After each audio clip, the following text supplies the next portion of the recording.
स्पीति। स्पीति नाम का मीनिंग होता है मध्य की भूमि। दरअसल स्पीति वैली तिब्बत और भारत के बीच की भूमि है। इसी कारण से इस जगह आपको इंडियन और तिब्बतन कल्चर का मिला जुला रूप देखने को मिलेगा। यहाँ के ज्यादातर लोग बौद्ध धर्म का पालन करते हैं और आपको जानकर के दोस्तों बहुत ही अच्छा लगेगा कि यहाँ के लोगों का नेचर बहुत ही सॉफ्ट है, बहुत ही विनम्र और सौम्य लोग हैं। छोटे छोटे गांव में रहते हैं, बहुत ही सादा सा जीवन व्यतीत करते हैं। इनके अपने कल्चर, इनकी अपनी संस्कृति है, अपने त्योहार है जिन्हें ये बहुत ही अच्छे तरीके से मिलजुल कर मनाते हैं।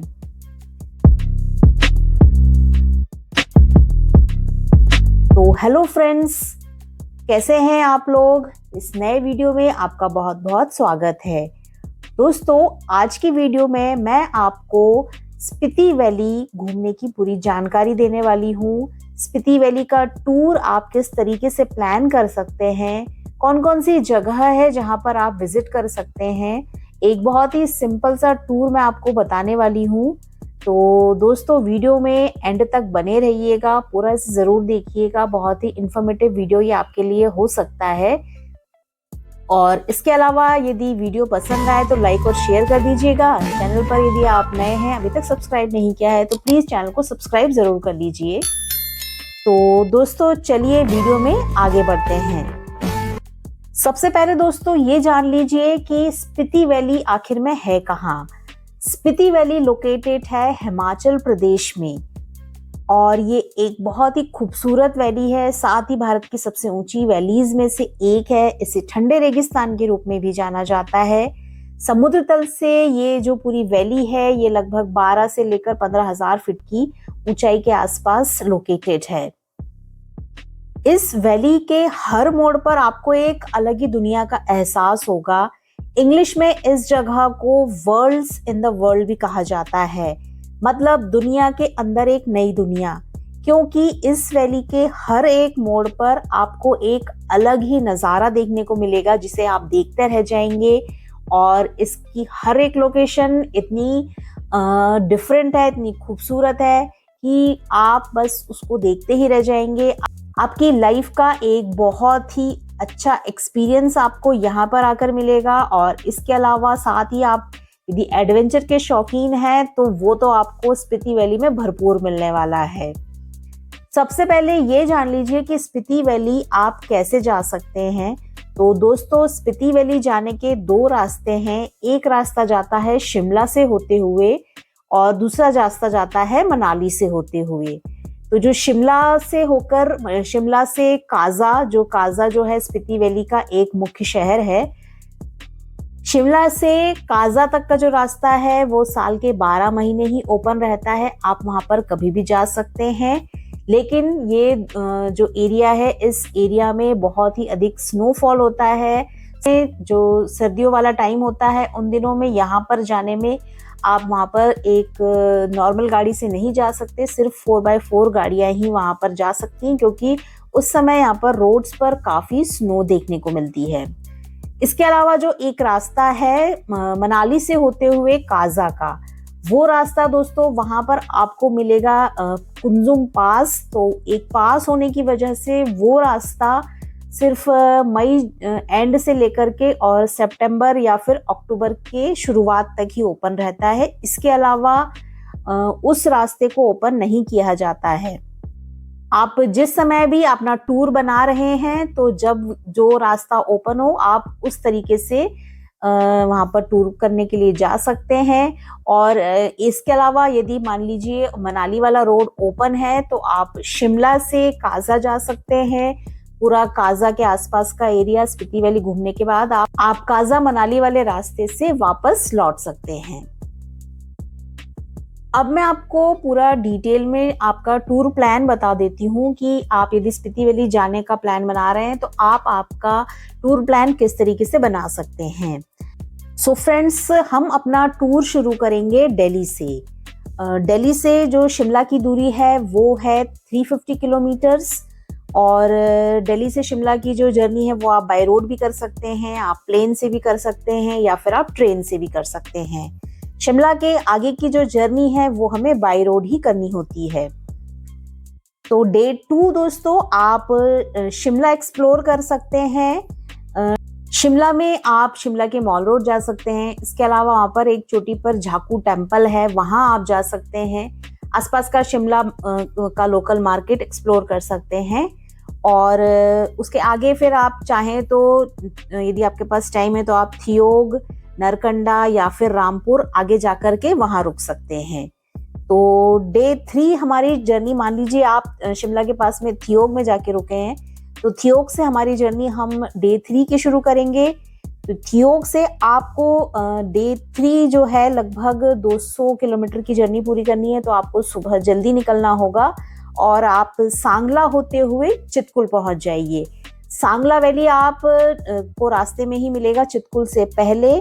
सांगला में आप वहाँ पर बहुत सुंदर वहाँ का सनसेट है, तो आप सांगला में सनसेट एंजॉय कर सकते हैं, वहाँ थोड़ा टाइम स्पेंड कर सकते हैं। और आप यदि रुकना चाहें तो आप सांगला में भी रुक सकते हैं। और यदि आपके पास टाइम है तो आप सांगला विजिट करके और उसके आगे चितकुल जा करके भी रुक सकते हैं। आपको दोनों जगह ही रुकने की फैसिलिटीज मिल जाएंगी। डे 4 यदि आप सांगला रुके हैं तो आप चितकुल जाकर चितकुल एक्सप्लोर कर दीजिए। और यदि आप चितकुल में रुके हैं तो चितकुल वहां पर आप एक्सप्लोर करके और फिर रिटर्न जर्नी आपकी शुरू कर दीजिए।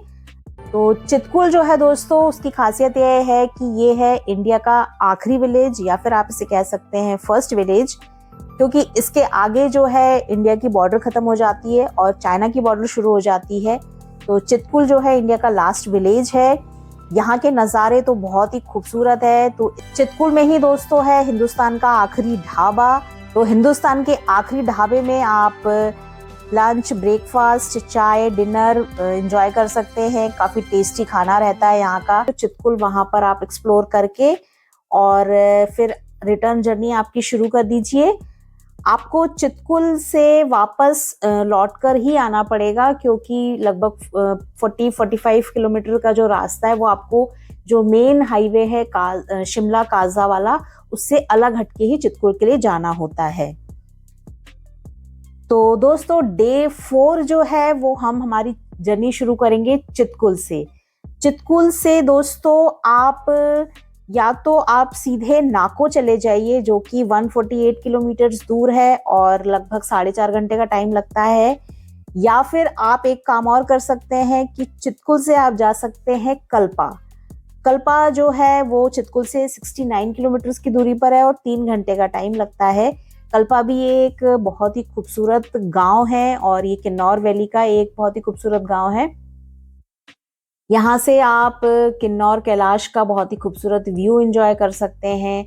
साथ ही यहाँ पर आपको एप्पल के बागान भी देखने को मिलेंगे, तो उनमें भी आप थोड़ा टाइम स्पेंड कर सकते हैं। और यदि आप चितकुल से नाको जाते टाइम कल्पा नहीं जाना चाहते हैं तो आप वापस रिटर्न, यदि आप इसी रूट से आ रहे हैं तो आप रिटर्न में भी कल्पा को घूम सकते हैं। डे 4 दोस्तों हम पहुंच जाएंगे नाको, और नाको में ही आप वहां पर नाइट स्पेंड कीजिए। नाको में आपको बहुत सारी सुविधाएं मिल जाएंगी रुकने के लिए, बहुत सारे होम स्टेज मिल जाएंगे। डे 5 दोस्तों आप नाको घूम सकते हैं। वहां पर नाको में मोनेस्ट्री है, नाको लेक है, और नाको अपने आप में ही एक बहुत ही खूबसूरत सा छोटा सा गांव है। तो आप वहां पर लोकल नाको का जो गांव है उसे भी घूम सकते हैं। सो डे 5 दोस्तों नाको एक्सप्लोर करने के बाद और हम जाएंगे नाको से 48 किलोमीटर की दूरी पर और लगभग 1-1.5 घंटे की ड्राइव के बाद में ग्यू मोनेस्ट्री। ये जो ग्यू मोनेस्ट्री है ये ग्यू विलेज में है, और जो शिमला काजा वाला मेन हाईवे है वहाँ से थोड़ा सा अंदर जाकर के आपको ग्यू जाना पड़ता है।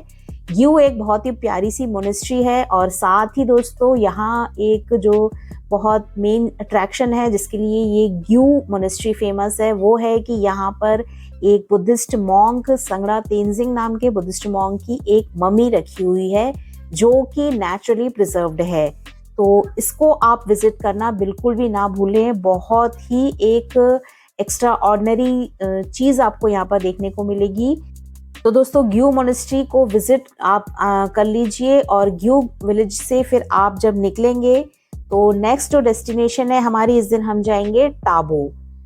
ग्यू से लगभग 63 किलोमीटर की दूरी पर और 2 घंटे की ड्राइव के बाद में है टाबो विलेज। टाबो में है टाबो मोनेस्ट्री और टाबो केव्स। ये जो यहाँ की मोनेस्ट्री है लगभग 1000 साल पुरानी मोनेस्ट्री है और बहुत ही सुंदर मोनेस्ट्री अंदर से बनी हुई है।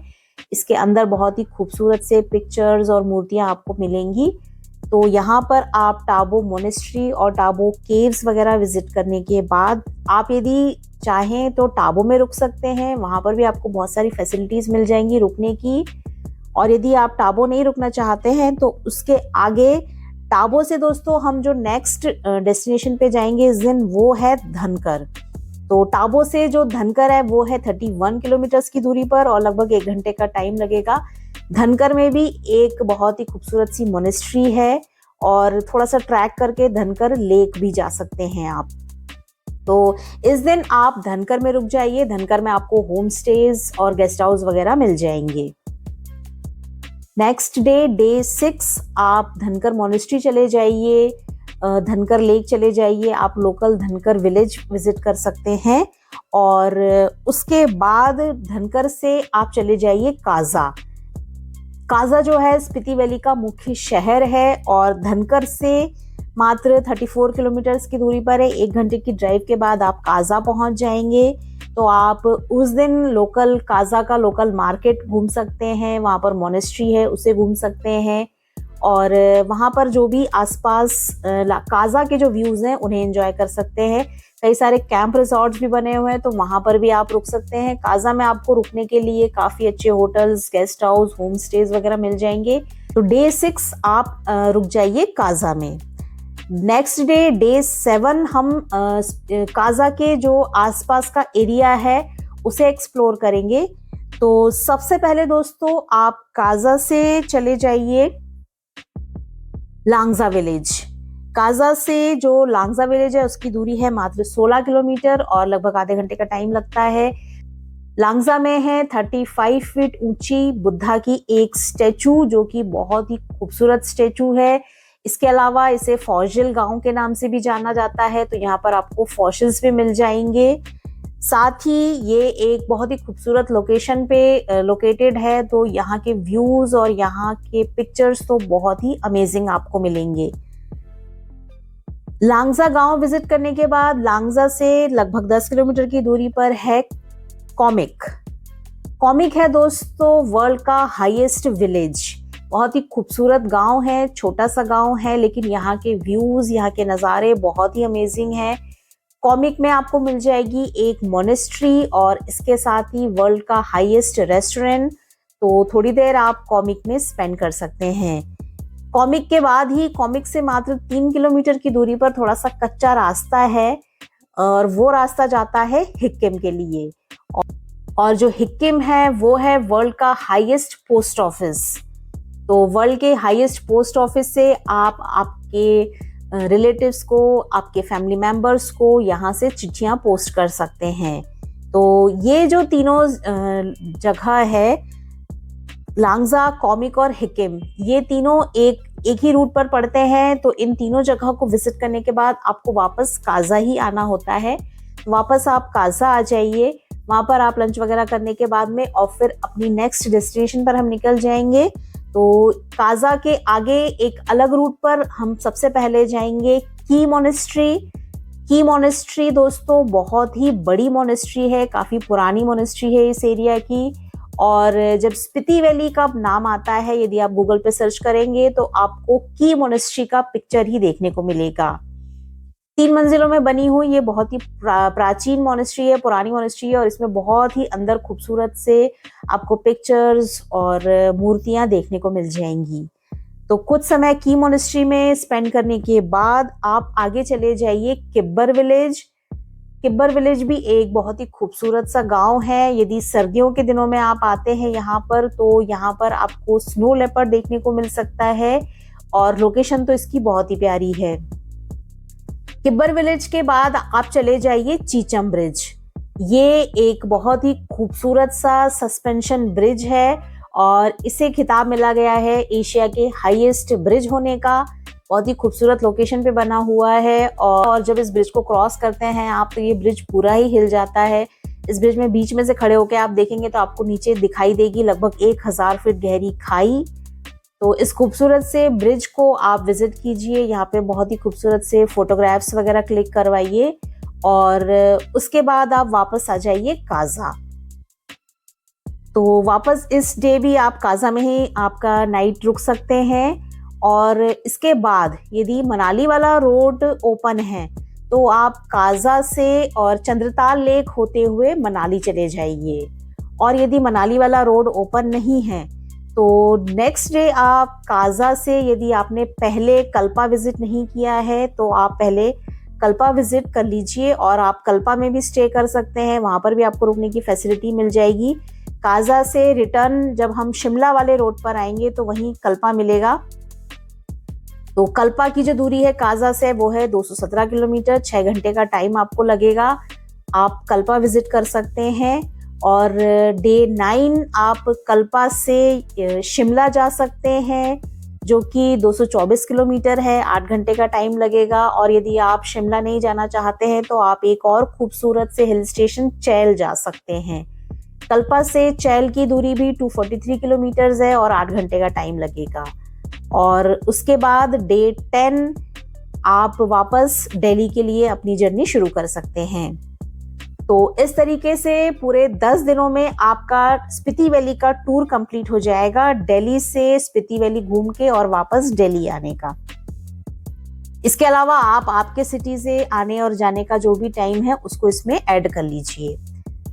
तो दोस्तों उम्मीद है ये जो पूरा टूर प्लान मैंने आपको बताया है ये आपके लिए काफ़ी हेल्पफुल होगा और यदि आप स्पीति वैली का टूर करने की अपना प्लान बना रहे हैं तो ये आपके लिए बहुत ही यूजफुल वीडियो साबित हो सकता है। तो उम्मीद है दोस्तों वीडियो आपको पसंद आया होगा। पसंद आया हो तो लाइक और शेयर कर दीजिएगा। चैनल पर नए हैं, सब्सक्राइब नहीं किया है तो प्लीज़ चैनल को सब्सक्राइब ज़रूर कर लीजिए और हमारे साथ आप बने रहिए। तो आपसे मिलते हैं नेक्स्ट वीडियो में।